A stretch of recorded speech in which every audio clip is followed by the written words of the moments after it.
యేసు ప్రభువారి అమూల్యమైన నామంలో మీ అందరికీ నా హృదయపూర్వకమైన వందనాలు తెలియజేస్తున్నాను.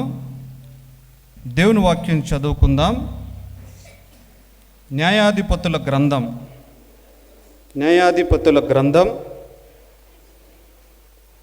13వ అధ్యాయం. న్యాయాధిపతుల గ్రంథం 13వ అధ్యాయం 4వ వచనం చదువుకుందాం. న్యాయాధిపతుల గ్రంథం 13వ అధ్యాయం 4వ వచనం. కాబట్టి నీవు జాగ్రత్తగా ఉండి ద్రాక్షారసమునే గాని మద్యమునే గాని త్రాగకుండకుము, అపవిత్రమైన దేనినైనను తినకుండము. 16వ అధ్యాయం న్యాయాధిపతుల గ్రంథం 16వ అధ్యాయం 17వ వచనం. అప్పుడు అతడు తన అభిప్రాయమంతయు తెలియజేసి, నేను, ఈ మాటలు జాగ్రత్తగా చదవండి, నేను నా తల్లి గర్భము నుండి పుట్టినది మొదలుకొని దేవునికి నాజీరు చేయబడిన వాడనై ఉన్నాను. నేను నా తల్లి గర్భము నుండి పుట్టినది మొదలుకొని దేవునికి నాజీరు చేయబడిన వాడనై ఉన్నాను. తలలు వంచండి, చిన్న ప్రార్థన చేద్దాం. మహిమ ప్రభావములు కలిగిన మా తండ్రి, నీ ఘనమైన శ్రేష్టమైన మహిమోన్నతమైన నామాన్ని బట్టి వందనాలు స్తోత్రాలు చెల్లిస్తున్నాం. ఈ వాక్యమును చదువుకున్నాం నాయన, మీ ఆత్మ సహాయము నాకు అనుగ్రహించండి. నీ సంఘముతో ఏ మాటలైతే అవసరమో ఆ మాటలు మీరు అందించి సంఘానికి దిద్దుబాటును క్షేమాభివృద్ధి మీరు అనుగ్రహించుదురని మా ప్రభువును, మా రక్షకుడును, మా విమోచకుడైనటువంటి క్రీస్తు యేసు ప్రభు వారి ఘనమైన నామములో అడిగి వేడుకొనుచున్నాం మా తండ్రి, ఆమేన్. ప్రభునందు ప్రియులారా, గత నెల మొదటి వారంలో మీకు ఆదికాండ గ్రంథంలో నుండి యోసేపు జీవితంలో నుండి నేను దేవునికి భయపడువాడను అని చెప్పి యోసేపు ఇచ్చిన స్టేట్మెంట్ని మీకు జ్ఞాపకం తెచ్చాను. దానిలో నుండి 3 మాటలు మీకు అందించాను. యోసేపు జీవితంని గమనించినప్పుడు ఇది కాపాడబడిన వాని సాక్ష్యమని జ్ఞాపకం తెచ్చాను. ఇది హెచ్చింపబడిన వాని సాక్ష్యమని జ్ఞాపకం తెచ్చాను. ఇది ఇతరుల క్షేమ సాధనమైన వాని సాక్ష్యమని జ్ఞాపకం తెచ్చాను. ఆదికాండ గ్రంథంలో నుంచి ఒక భక్తుని జ్ఞాపకం తెచ్చాను. ఆ భక్తుని జ్ఞాపకం తెచ్చి ఆ భక్తుని జీవితంలో జరిగిన కొన్ని విషయాలను మనం ధ్యానం చేశాం. ఆ వారంలో మరలా ఉన్నటువంటి జ్ఞాపకార్థ కూడికను బట్టి కొన్ని మాటలు మీకు చెప్పలేకపోయాను. యేసు ప్రభువారికిని యోసేపుకున్నటువంటి కొన్ని పోలికలు ఆ రోజు చెప్దామని అనుకున్నాను, కానీ నాకు సమయానుకూలతను బట్టి నేను చెప్పలేకపోయాను. యేసు ప్రభువారికిని యోసేపుకిని ఆదికాండ గ్రంథంలో రాయబడిన యోసేపుని ప్రథమ జ్యోతి అని కూడా అంటారు. ప్రథమ జ్యోతి. ఆదికాండ గ్రంథంలోని 4 ప్రాముఖ్యమైన భక్తుల్లో ఒకరిన. ప్రాముఖ్యమైన భక్తుల్లో అబ్రహాము, ఇస్సాకు, యాకోబు, యోసేపు. ఆదికాండ గ్రంథంలో వీరి చరిత్రను గనక మనం తెలుసుకున్నట్లయితే ప్రకటన గ్రంథం వరకు కూడా వీరి యొక్క జీవితాలను అక్కడక్కడ కూడా చెప్పుకుంటూ వచ్చాడు.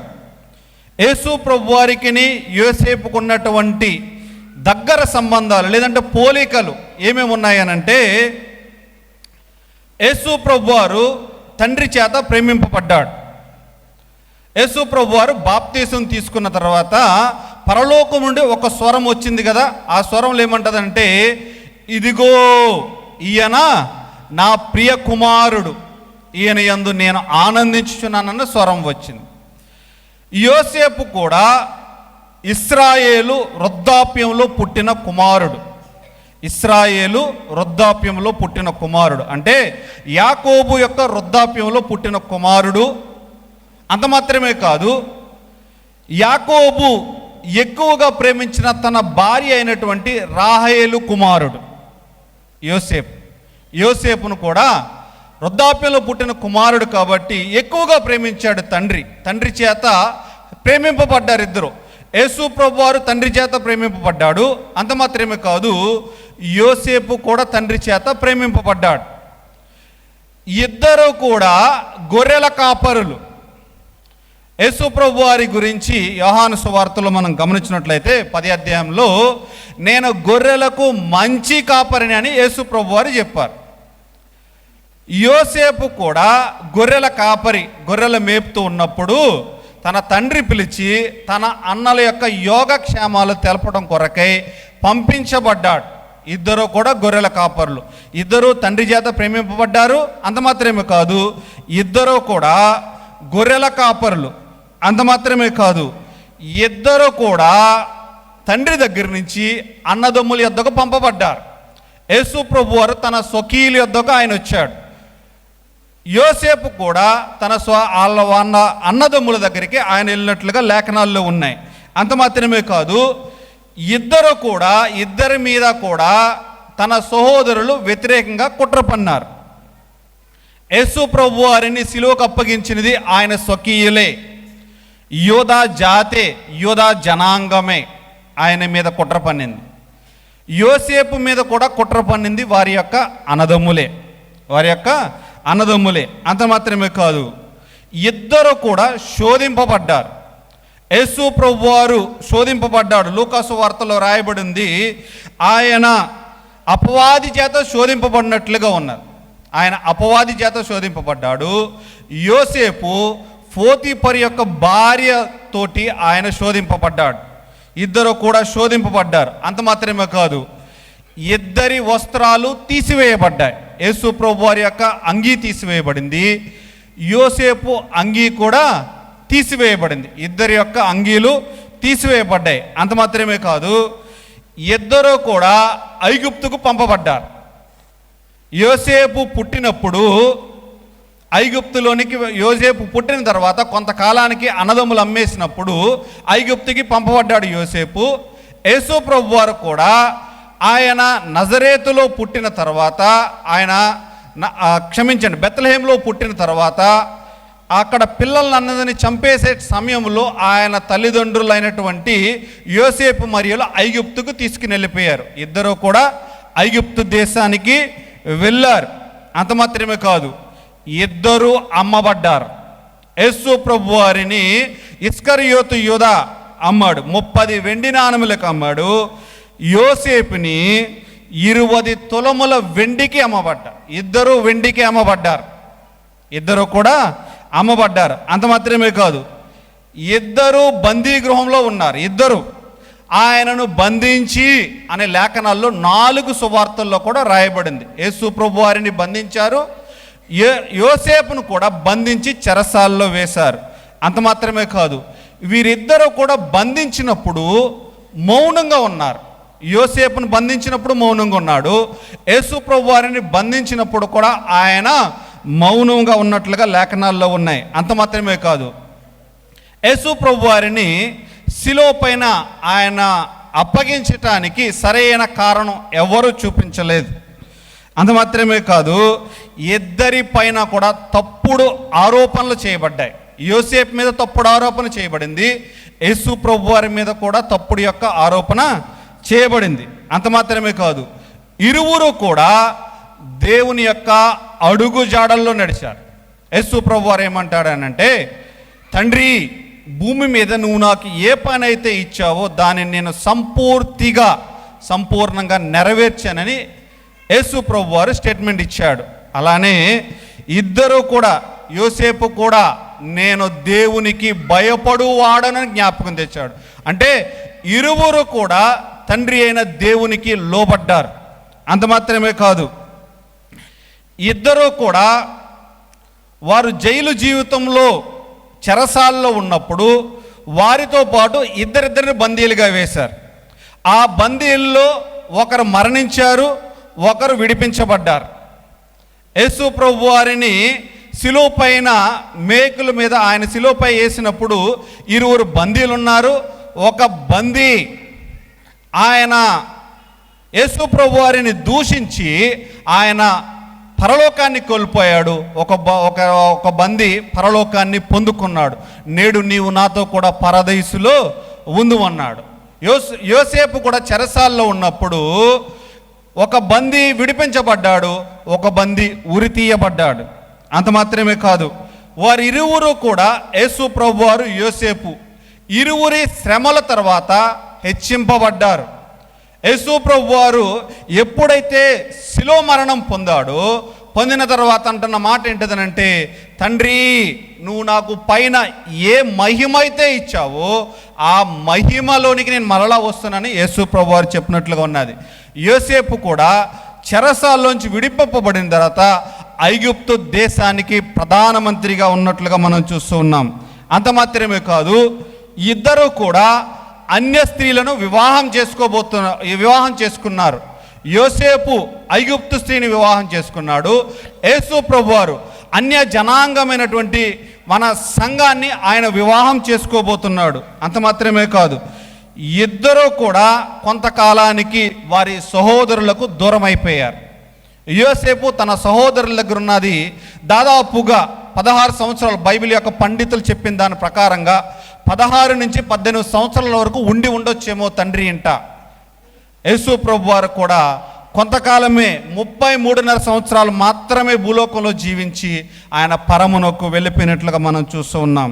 అంత మాత్రమే కాదు, ఇద్దరు కూడా వచ్చి ప్రతి దేశం వారి ఎదుట మోకరిల్లారు. యేసు ప్రభు వారు పుట్టినప్పుడు వచ్చి ఆయన దగ్గర ప్రతి ఒక్కరు మోకరిల్లారు కదా. యోసేపు కూడా కరువు సంభవించినప్పుడు ప్రపంచం మొత్తం ఐగుప్తు దేశంలోనికి ధాన్యం కొరకే వెళ్ళినట్లుగా మనం చూస్తున్నాం. యేసు ప్రభు వారికి యోసేపుకి చాలా దగ్గర పోలికలు ఉంటాయి. ఆ భక్తుడు అంటున్న మాట ఏంటంటే, నేను దేవునికి భయపడువాడనని జ్ఞాపకం తెచ్చాడు. రైట్. ఈ మధ్యాహ్నం వేళ మనం చదువుకున్న వాక్య భాగంలోనికి మనం వద్దాం. మనం చదువుకున్న వాక్య భాగంలో ఒక మాటను నేను రిపీట్ చేశాను. చెప్పండి ఎవరైనా. నా తల్లి గర్భమును పుట్టినది మొదలుకొని ఏంటండి, దేవునికి నాజీరు చేయబడు. పాత నిబంధన భక్తుల్లో నుంచి జీవితాల్లో నుంచి మీకు కొన్ని విషయాలు అందించాలని ఆలోచన కలిగి ఉన్నాను. నాకున్న సమయం మేరకు దేవునికి నాజీరు చేయబడిన వాడు సంసోన్. నాజీరు, రైట్. నాజీరు అన్నదానికి దేవుని యొక్క ధర్మశాస్త్రం ఏం చెప్పింది ఒకసారి వెళ్దామా. నాజీర్ అన్న పదానికి, నాజీరు కింద ఫుడ్ నోట్లో ఏమని ఉన్నది, నాజీరు చేయబడిన వాడు అని అన్నప్పుడు 13వ అధ్యాయంలో రాయబడి ఉంటుంది. 13వ అధ్యాయంలో ఏమంటాడనంటే 5వ వచనంలో, పుట్టిన మొదలుకొని దేవునికి నాజీరు చేయబడిన వాడే. నాజీర్ అన్న కింద ఫుడ్ నోట్లో ఏమనుందండి, వ్రతము, దేవునికి ప్రతిష్ఠించబడిన వాడు. రైట్. దేవుని రాజ్యాంగం ఏం చెప్పిందో చూద్దాం రండి. సంఖ్యాకాండ గ్రంథం 6వ అధ్యాయం, సంఖ్యాకాండ గ్రంథం 6వ అధ్యాయం మొదటి వచనం. దేవుని యొక్క రాజ్యాంగం, దేవుని యొక్క ధర్మశాస్త్రం ఏం చెప్పింది, మరియు యెహోవా మోషేకు ఈలాగు సెలవిచ్చాను, నీవు ఇశ్రాయేలుతో ఇట్లను, పురుషుడే గాని స్త్రీయే గాని యెహోవాకు నాజీరగుటకు ఎవరైనను మ్రొక్కుకొని తన్ను తాను ప్రత్యేకించుకొనిన ఎడల, మొదటి నిబంధన దేవుని రాజ్యాంగంలో నాజీరు అన్న పదానికి రాయబడిన మొదటి షరతు, కండిషన్. చదవండి. వాడు ద్రాక్షారస మద్యములను మానవలెను. రైట్, మూడోది చదవండి, మూడో వచనం. ద్రాక్షారసపు చిరకనైనను మద్యపు చిరకనైనను త్రాగవలదు, ఏ ద్రాక్షారసమునైనను త్రాగవలదు, పచ్చివి కానీ ఎండినవి కానీ ద్రాక్ష పండ్లను తినవలదు. నాజీరు చేయబడిన వాడు, దేవునికి వ్రతం చేయబడిన వాడు, దేవునికి ప్రతిష్ఠించబడబోయేవాడు మొట్టమొదటగా ఫాలో అవ్వాల్సిన కండిషన్ ఏంటంటే ద్రాక్షారసానికి సంబంధించినది ఏది కూడా ముట్టుకోకూడదు. రైట్, 4వ వచనం. అతడు ప్రత్యేకంగా నుండి దినములన్నీ పచ్చికాయలే కానీ పైతోలే కానీ ద్రాక్షావల్లిని పుట్టినది దేని తినవలదు. అతడు నాజీరగుటకు మ్రొక్కుకొనిన దినములన్నిటిలో మంగలి కత్తి అతని తల మీదకి వేయవలదు. మొదటిది ద్రాక్షావల్లికి సంబంధించింది ఏది ముట్టుకోవద్దు. రెండవది మంగళ కత్తి ఏది కూడా వేయకూడదు. అతడు యెహోవాకు తన్ను తాను ప్రత్యేకించుకున్న దినములు నెరవేరు వరకు అతడు ప్రతిష్ఠితుడై తన తల వెంట్రికలను ఎదగనియ్యవలెను. 6వ వచనం.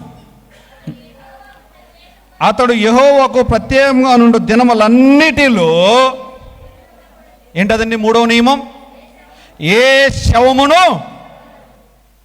నాజీరు చేయబడిన వాడు, దేవునికి ప్రత్యేకించబడిన వాడు ఒకవేళ గనక తన్ను తాను ప్రతిష్ఠించాలని అనుకుంటే గనక 3 మానేయాలి. 3 షరతులు ఉన్నాయి దేవుని రాజ్యాంగంలో.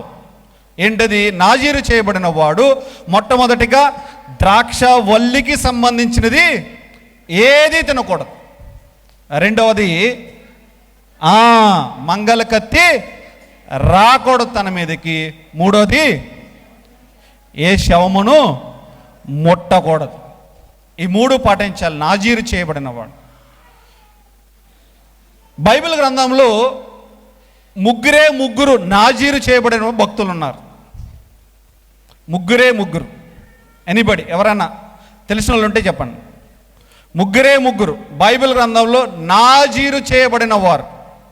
మొదటిది సంసోన్ చెప్పేశాను.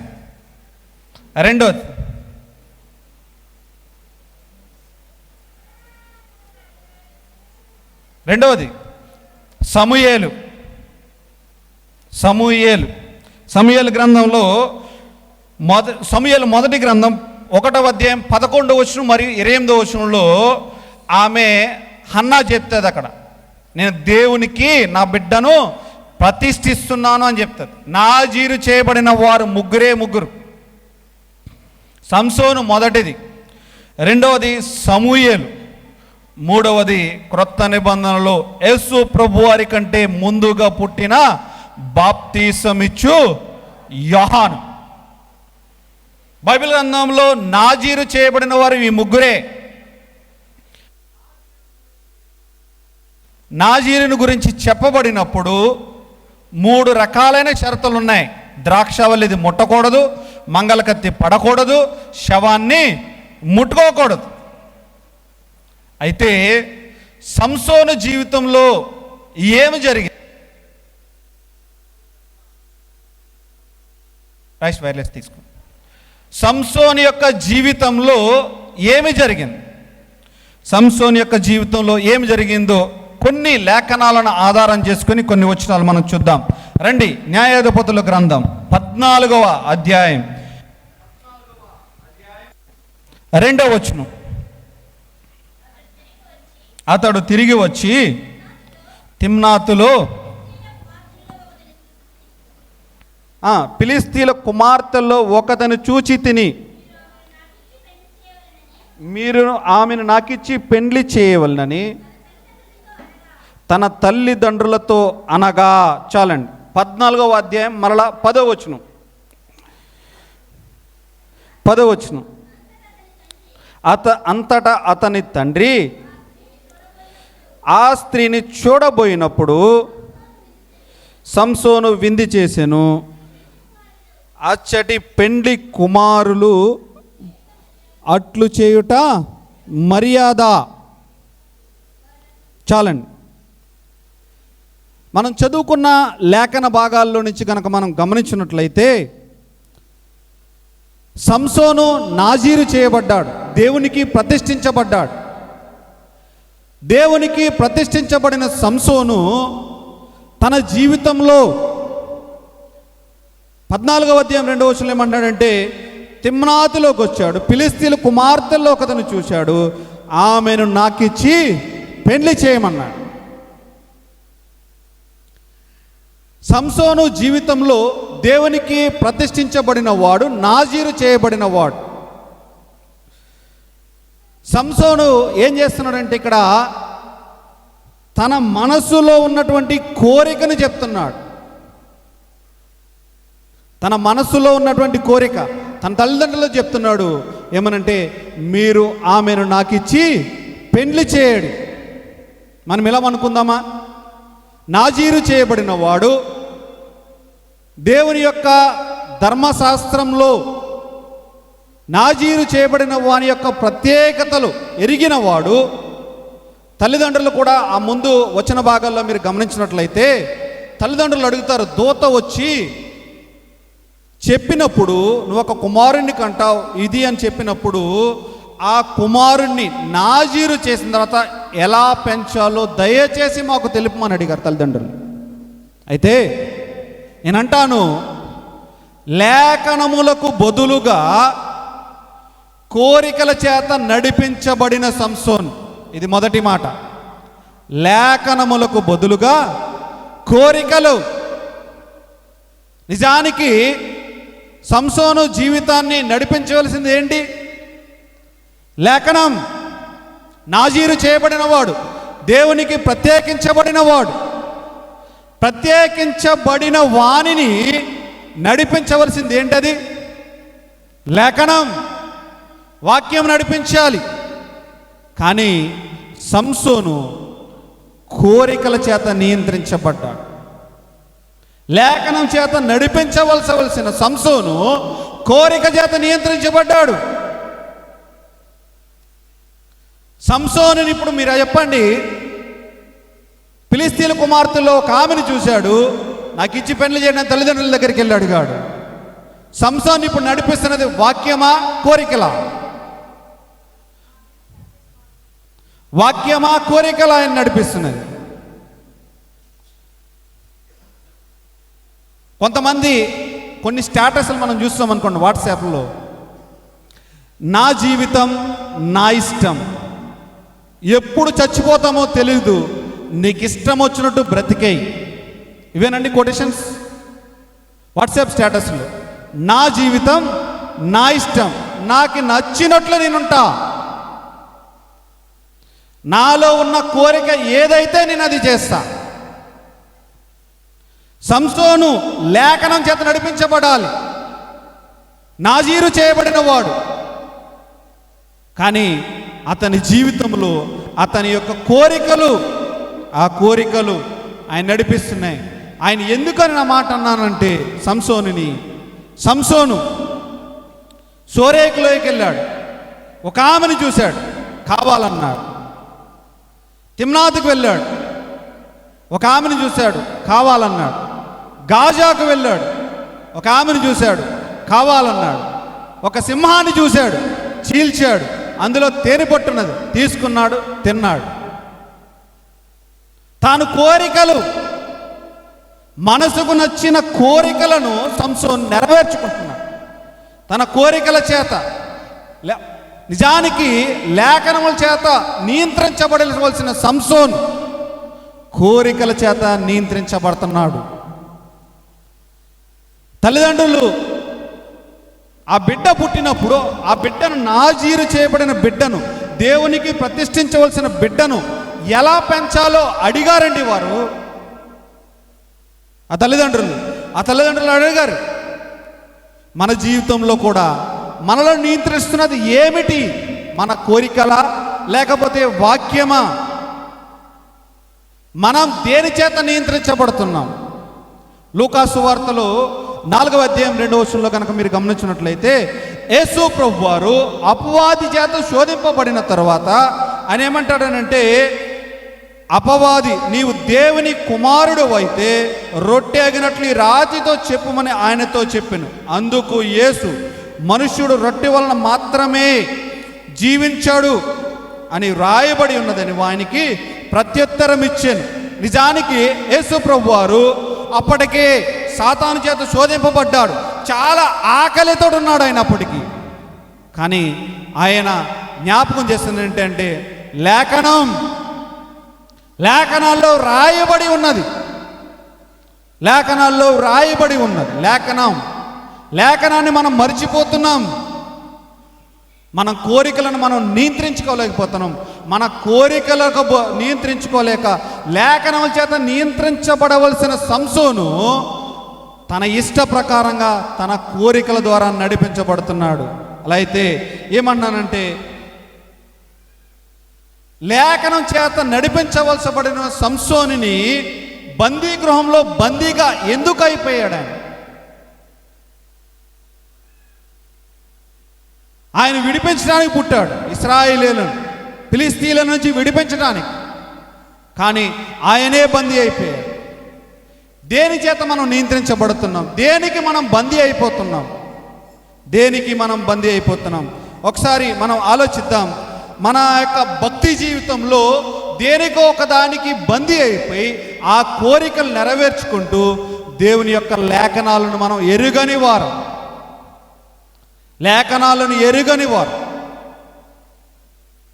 అడ్డాలపాలెం సభలకు మీలో ఎంతమంది లేరు నాకు తెలియదు, కానీ దైవజనులు న్యూటన్ బాబు అంకుల్ ఒక సంఘాలను గురించిన చరిత్ర చెప్పారు ఒకటి.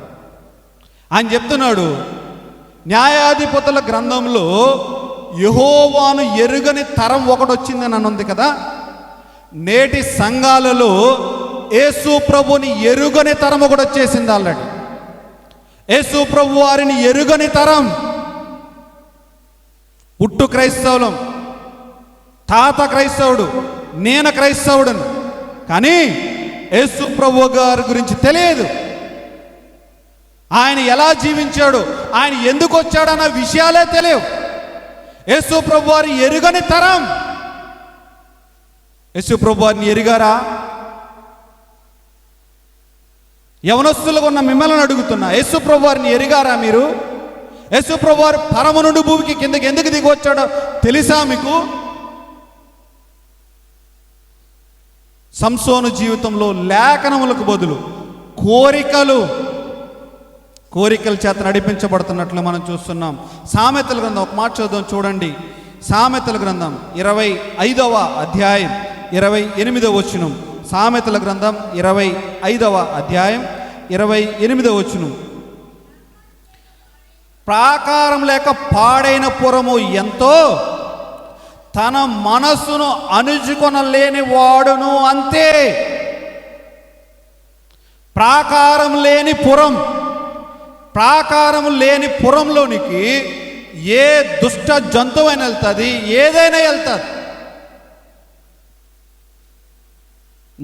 నా జీవితంలో ప్రార్థన అనే ప్రాకారం ఉందా? వాక్యం అనే ప్రాకారం ఉందా? దేవుని భక్తి జీవితం అనే ప్రాకారం ఉందా? సంసోను జీవితంలో అది లేదు కాబట్టి బందీ అయిపోయాడు. దేవుని మందిరంలోనికి మనకు చుట్టూ గోడ ఉంది కాబట్టే ఇటు నుంచి మనం ఒక గుమ్మం నుంచే మనం లోపలికి వస్తున్నాం, అవునా? ఒకవేళ గనక ఈ గుమ్మం లేదు, ఈ గుమ్మాలు లేవు, అప్పుడు గనక ఈ గోడలు లేకపోతే గనక ఒక్కొక్కరు ఒక్కొక్క పక్క నుంచి వస్తారు, అవునా? ప్రాకారం అనేది అవసరం. మన యొక్క జీవితాలలో ప్రాకారం అనేది చాలా అవసరం. ప్రాకారం లేకపోతే తన మనస్సును అణుచుకొని లేనివాడు కూడా అంతే. నా కోరికలు నియంత్రించలేకపోతే, మన మనస్సును నియంత్రించలేకపోతే గనక భక్తి జీవితాన్ని కోల్పోతాం. సంసోను యొక్క జీవితంలో అదే జరిగింది. సంసోను దేవుని చేత నాజీరు చేయబడినవాడు, ప్రతిష్ఠించబడినవాడు. ఏం చేయాలంటే లేఖనములకు ఆశ్రయించవలసింది బదులుగా ఏం చేశాడంటే కోరికలు, తనలో ఉన్న కోరికలు నెరవేర్చుకున్నాడు, బందీ అయిపోయాడు. అలా అయితే నా జీవితంలో నిన్ను నన్ను కంట్రోల్ చేస్తున్నది వాక్యమా, లేకపోతే గనక నా కోరికలా? దేని చేత మనం నియంత్రించబడుతున్నాం? వాక్యం చేత నియంత్రించబడితే దేవునికి స్తోత్రం. కోరికల చేత నియంత్రించబడితే, నియంత్రించబడినప్పుడు ఏదో ఒకరోజు నువ్వు బందీ అయిపోతావు. అది నీ పాపం కావచ్చు, ఏదైనా కావచ్చు. నీ జీవితంలో లేఖనములకు బదులుగా నీ కోరిక నెరవేర్చుకున్నావంటే ఏదో ఒక రోజున ఏదో విధంగా నీవు బందీ అయిపోతావు. ఆ బంధకాల నుంచి విడిపించబడాలి అన్నా కూడా యేసు ప్రభు వారి దగ్గరికి మరలా నీవు రావాలి. అయితే సంసోనుని నియంత్రించింది ఏంటంటే తన యొక్క కోరికలు. మొదటి మాట, సంసోను లేఖనములకు బదులుగా తన యొక్క కోరికలను నెరవేర్చుకున్నాడు. రెండవ మాట రండి, న్యాయాధిపతుల గ్రంథం 14వ అధ్యాయం 6వ వచనం. యెహోవా ఆత్మ అతనిని ప్రేరేపింపగా అతడు చేతిలో ఏమీ లేకపోయినను ఒకడు మేకపిల్లను చీల్చినట్లు అతడు దానిని చీల్చెను. 8వ వచనం. కొంతకాలమైన తరువాత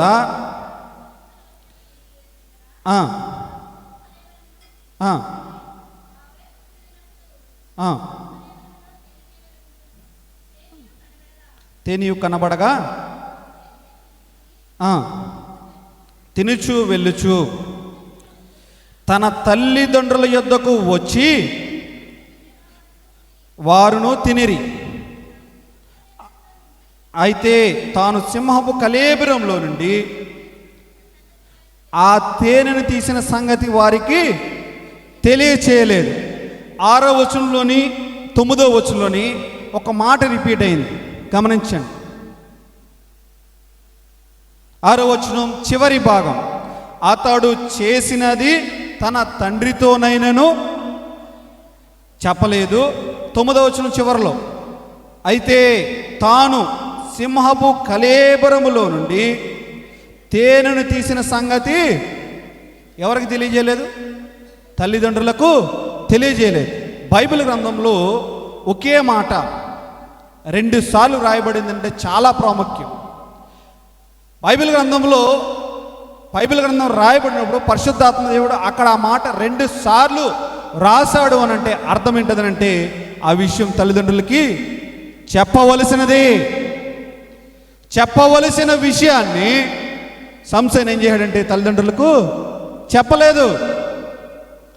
నిజానికి సింహపు కళేబరం ఏం చెప్పాను ఇందాక, నాజీరు చేయబడిన వాడు మూడిట్లో ఏమైతుంది ఇక్కడ? ఇది ఏ శవాన్ని ముట్టుకోకూడదు.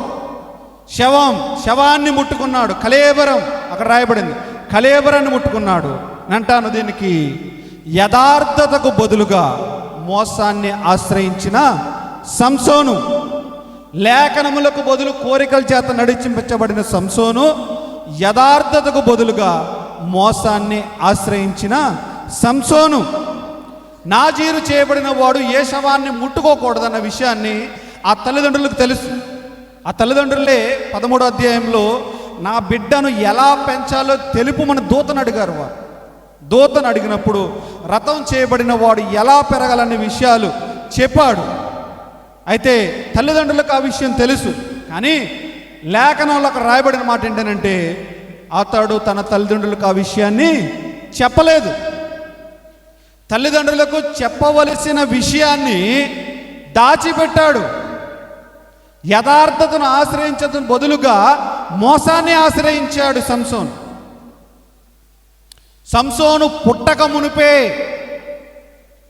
దేవుని దూత చేత వారు బోధింపబడ్డారు పిల్లోడిని ఎలా పెంచాలని, పిల్లోడిని ఎలా సంరక్షించాలని దేవుని చేత ఆజ్ఞాపింపబడ్డారు ఆ తల్లిదండ్రులు. అంత మాత్రమే కాదు, తల్లిదండ్రులకి తెలుసు, మానోహాకి తెలుసు నాజీరైన పిల్లల్ని ఎలా పెంచాలన్న విషయం. సంసోను ఒకవేళ గనక సింహపు కళేబరాన్ని ముట్టుకున్నానన్న విషయాన్ని గనక తల్లిదండ్రులతో చెప్పుండుంటే గనక నాజీరు చేయబడిన వాడు ఏమి చేయాలన్న తల్లిదండ్రులకు తెలుసు కాబట్టి ఏదన్నా ఒకటి బలిని అర్పించటమా, ఏదన్నా ఒకటి దాని యొక్క సమస్యకు పరిష్కారం వెతికేవారు తల్లిదండ్రులు. కానీ సంసోను అలా చేయలేదు. తల్లిదండ్రులకు చెప్పలేదు. తాను సింహపు కళేబరంలో నుండి ఆ తేనెను తీసే సంగతి వారికి తెలియజేయలేదు. ఒకవేళ కనుక చెప్పుండుంటే కనుక సంసోను పతనం అక్కడతోటి ఆగిపోయేది. ఒకవేళ సంసోను యొక్క పతనం తల్లిదండ్రులతో చెప్పుండుంటే కనుక నాజీరు చేయబడిన వారిని ఎలా పెంచాలన్న విషయం తల్లిదండ్రులకు తెలుసు కాబట్టి ఒకవేళ తల్లిదండ్రులు దానికి పరిష్కార మార్గాన్ని వెతికేవారు, దేవుని దగ్గర మొర్ర పెట్టేవారు. వారి తల్లిదండ్రులు ప్రార్థనా పరులు, లేఖనాల్లో రాయబడి ఉందన్నమాట. కానీ తల్లిదండ్రులకు చెప్పలేదు. నేనంటాను, ఇక్కడున్న యవనస్తులలో మీలో ఎవరైనా సరే మీరు చేసిన తప్పులను మీ తల్లిదండ్రులు తప్ప ఈ భూ ప్రపంచంలో ఏ మానవ సంబంధము కూడా మిమ్మల్ని కొన్ని విషయాల్లో క్షమించలేరు. తల్లిదండ్రులే ఈ భూ ప్రపంచంలో మానవ సంబంధాలలో పిల్లల కొరకై తల్లిదండ్రులు పడుతున్న తపన. నేను ధైర్యంగా చెప్పగలుగుతాను, ఈరోజు నేను ఇలా నిలబడతాన కారణం నా తండ్రి ప్రార్థనే.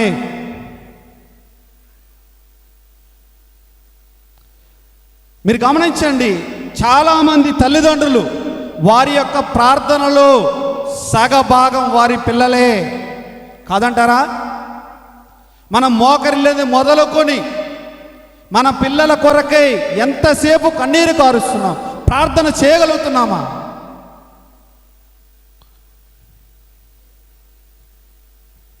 యథార్థతకు బదులు మోసాన్ని ఆశ్రయించాడు సంసోను.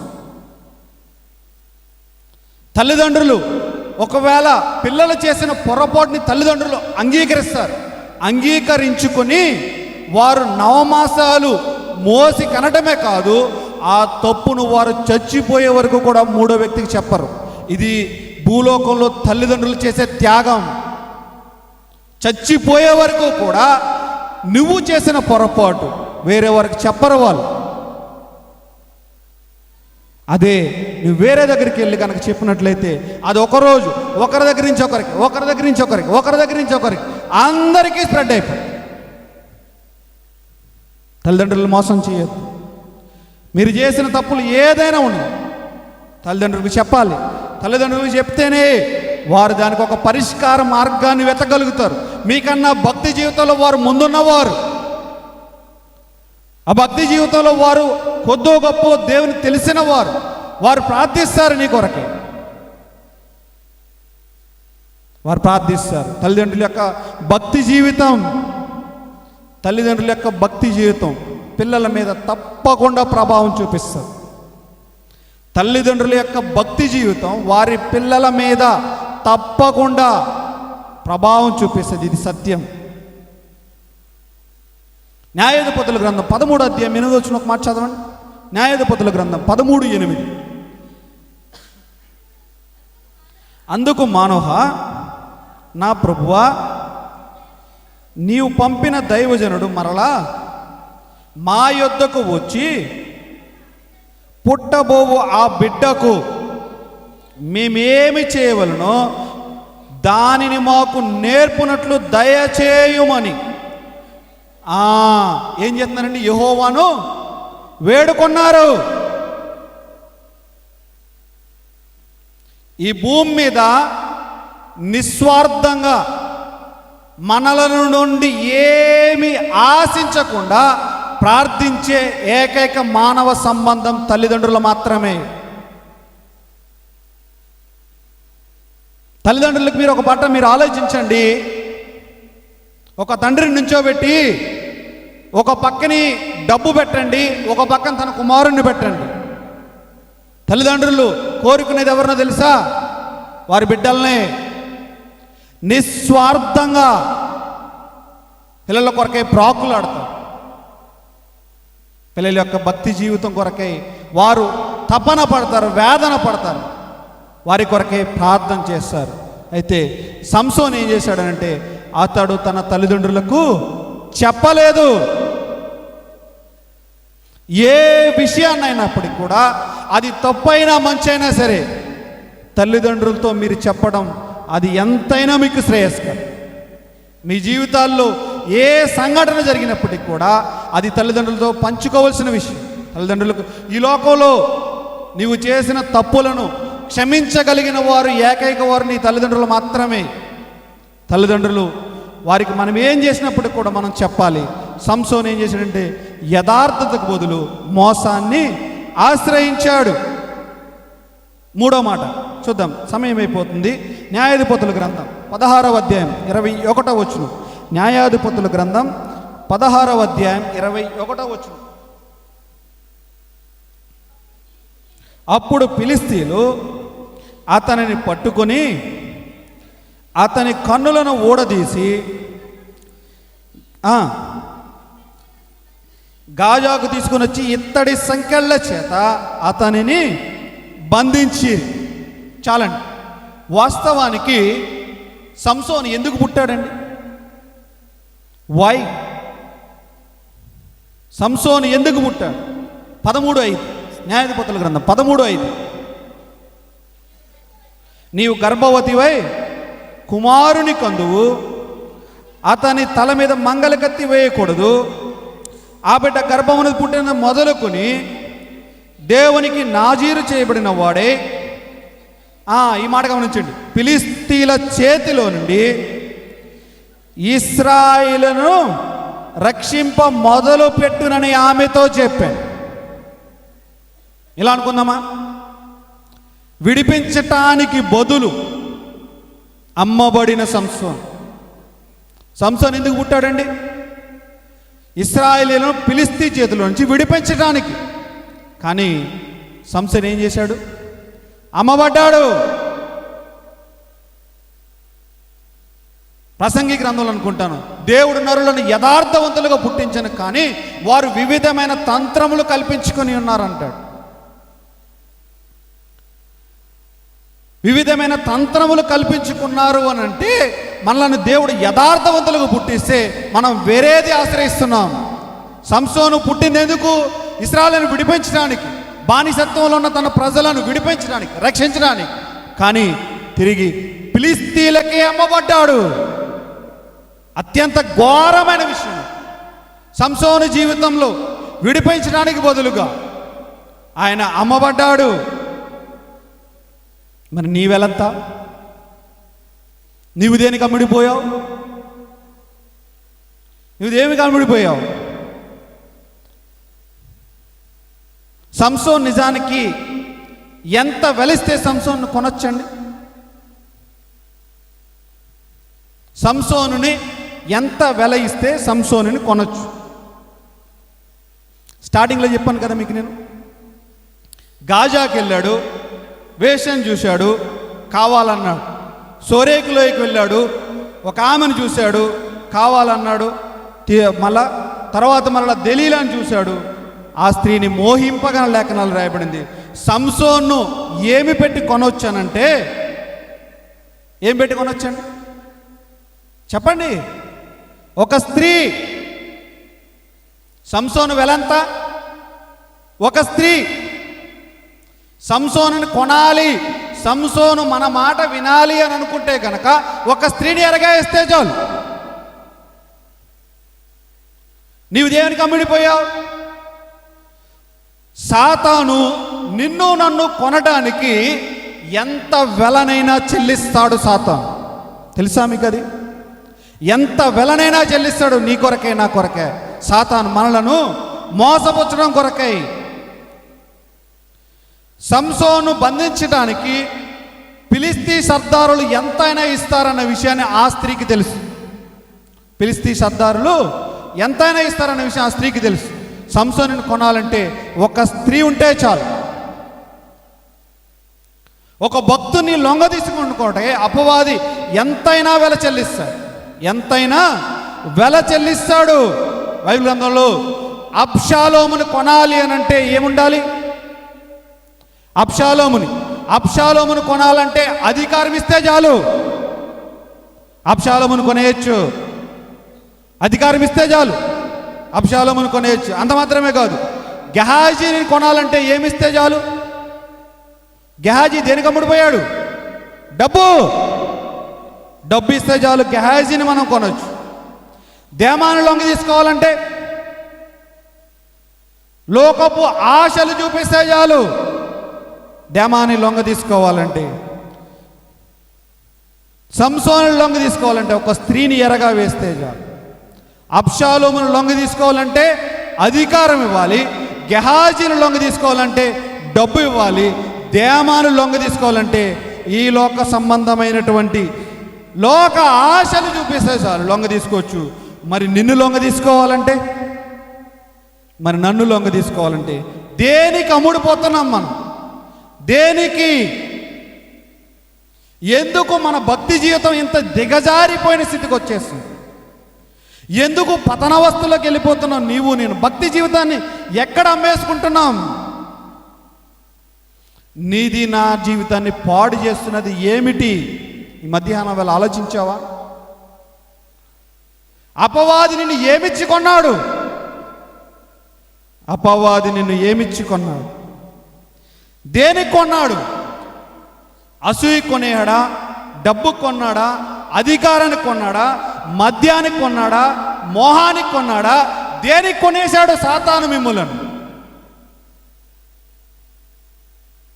విడిపించటానికి బదులుగా అమ్మబడిన వాడు సంసోను. బందీ గృహంలో తిరిగలి విసిరేవాడైపోయాడు. ఇద్దరు భక్తుల జీవితాలు మీకు జ్ఞాపకం తెచ్చాను కదా. యోసేపుకి వేయబడినది ఇనుప సంఖ్యలు, సంసోనికి వేయబడినది ఇత్తడి సంఖ్యలు. ఇనుము పరీక్షకు గుర్తుగా ఉంటున్నది, ఇత్తడి తీర్పు, జడ్జిమెంట్. ఇద్దరికి కూడా సంఖ్యలు వేయబడ్డాయి. ఒక ఆయనకి ఇనుప సంఖ్యలు వేయబడ్డాయి, ఒక ఆయనకి ఇత్తడి సంఖ్యలు వేయబడ్డాయి. సంసోని యొక్క జీవితంలో లేఖనములకు బదులుగా కోరికల చేత నడిపించబడ్డాడు. యథార్థకు బదులుగా మోసాన్ని ఆశ్రయించాడు. విడిపించడానికి బదులుగా అమ్మబడ్డాడు. తలలు వంచండి, ప్రార్థన చేద్దాం. సంసోను కూడా నీలాగానే నాలాగానే ఉన్నవా మనుష్యుడే. సంసోను యొక్క జీవితాన్ని కనుక మనం ఆలోచించినట్లయితే, సంసోను ప్రారంభంలో దేవునికి నాజీరు చేయబడిన వాడిగా పుట్టాడు. తిరిగి మరలా మరణించే టైంలో లేఖనాల గ్రంథంలో రాయబడింది ఏంటంటే, అతని తల వెంట్రుకలు పెరుగుట మొదలాయనని రాయబడింది. వారి తల్లిదండ్రుల యొక్క చేసిన ప్రార్థన, తల్లిదండ్రులు చేసిన దేవుని ఎదుట దేవుని మందిరంలో మోకరిల్లి అడిగిన, గోజాడి అడిగిన ప్రార్థన సంసోను జీవితంలో చివరి క్షణాల్లో సంసోను గుర్తొచ్చింది. చివరికి సంసోను విశ్వాస వీరుల పట్టికలో చేర్చబడ్డాడు. తల్లిదండ్రులు చేసిన యొక్క ప్రార్థన బట్టి నాజీరు చేయబడినవాడు. మధ్యలో లోకం వైపు తిరిగాడు. మనం కూడా అంతే కదా, పుట్టిన క్రైస్తవులకు పుట్టిన వాళ్ళు. చిన్నప్పుడు మనకేమీ తెలియదు. మధ్యలో ఉన్నట్టు లోకాశలను బట్టి లోకం వైపు తొలగిపోయి మరలా దేవుని చెంతకురా, ఆయన చెంతకురా, ఆయన నిన్ను చేర్చుకుంటాడు. ప్రియమైన సహోదరి సహోదరుడా, ఆయన నీ కొరకై కార్చిన అమూల్యమైన రక్తదారులను జ్ఞాపకం తెచ్చుకో. సంసోను బందీ అయిపోయిన తర్వాత వారి తల్లిదండ్రులు చేసిన యొక్క ప్రార్థన, తల్లిదండ్రులు పెంచిన యొక్క భక్తి జీవితం గుర్తొచ్చింది. ఒకవేళ నీ తల్లిదండ్రులు భక్తి పరులుగా ఉండి నీవు నామకార్థ క్రైస్తవుడుగా ఉంటే కనుక ఈ మధ్యాహ్నం వేళ మాట్లాడుతున్నది మీతోటే. తల్లిదండ్రులు భక్తి జీవితం కలిగి ఉండి పిల్లలు చెడిపోయిన స్థితిలో ఉన్న వారి కొరకే నేను మాట్లాడుతాను. చెడిపోయారనంటే ఏదో పాపం చేయవలసిన లేదు, దేవుని ఎరుగక ఉండటమే పాపం.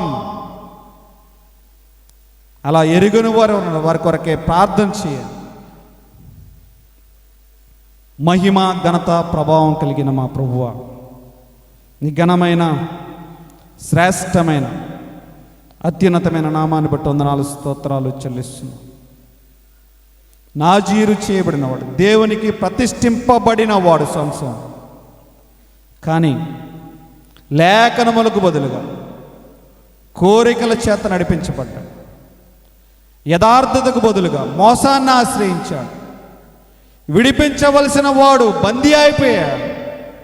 మా జీవితాల్లో కూడా నైనా మా పాపముల చేతను అపరాధముల చేతను మేము బంధించబడ్డాం, బందీలమైపోయాం పాపానికి. ఈ పాపం నుండి విడిపింపగలిగిన వాడు ఎవరున్నారు? నీ ప్రియకుమారుని రక్తమే మా పాపం నుంచి విడిపించగలిగింది. ఆ పాపం నుంచి మమ్మల్ని విడిపించి మమ్మల్ని దిద్దండి, మమ్మల్ని సరిచేయండి.